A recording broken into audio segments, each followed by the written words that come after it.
My story started one January night. I wasn't feeling so good. Something just wasn't right. My body was shaking, cold from head to toe. My fingertips were numb, like I was playing in the snow. As I stood up, a pain ran down my back. I called to my daughter, "Go get the Cadillac." On the way to the hospital, couldn't figure out what this could be. Wait a minute.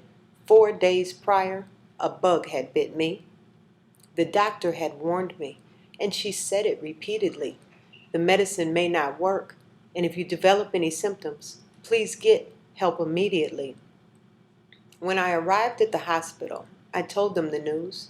I told them about the bite and how I was having the blues. The nurse took my vitals and put me in a room. "We're going to find out what's wrong with you. We're not going to assume." Tests were being run, and I had to wait. But after all that morphine, I was feeling just great.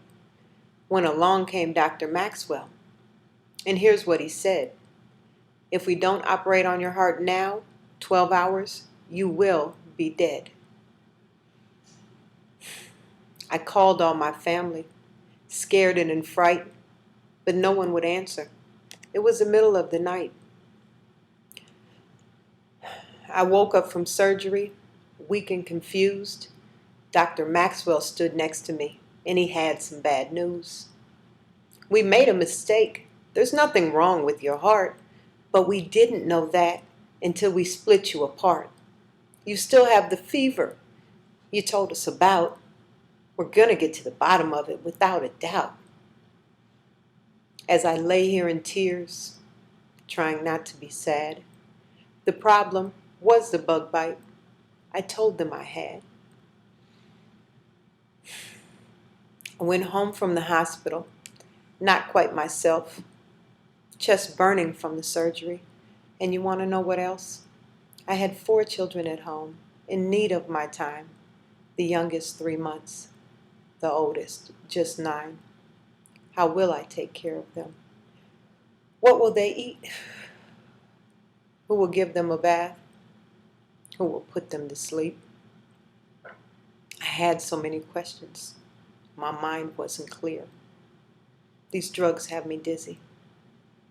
I lay here in fear. My body is weak. I can't even walk. I can't get out of bed. And it hurts when I talk. So I lay there and pray. And I asked God, "Why'd you do this to me?" And he told me, "Be strong. And one day you will see." I had to find out what happened that day, the day that Dr. Maxwell took my life away. I ordered my records and began to read. Chest pain. Chest pain was all I could see. I read that my blood pressure was really high. I also read they thought I might die. Now wait a minute. This isn't me. I never reported chest pain. How could this be? My blood pressure has never been high. The nurse told me it was running low. Now, did she tell me a lie? I read the report that said my heart was just fine. I read it was written at 4:29. The time of the report really concerns me, you see, because it was written 2 hours before the surgery. I thought this was an emergency. As months went by, they said I'd recover. They said one day again I could be a good mother, that I could do all the things that I once could do, like riding a bike or paddling a canoe. I never knew something to be so untrue. 9 months later, and what did I see?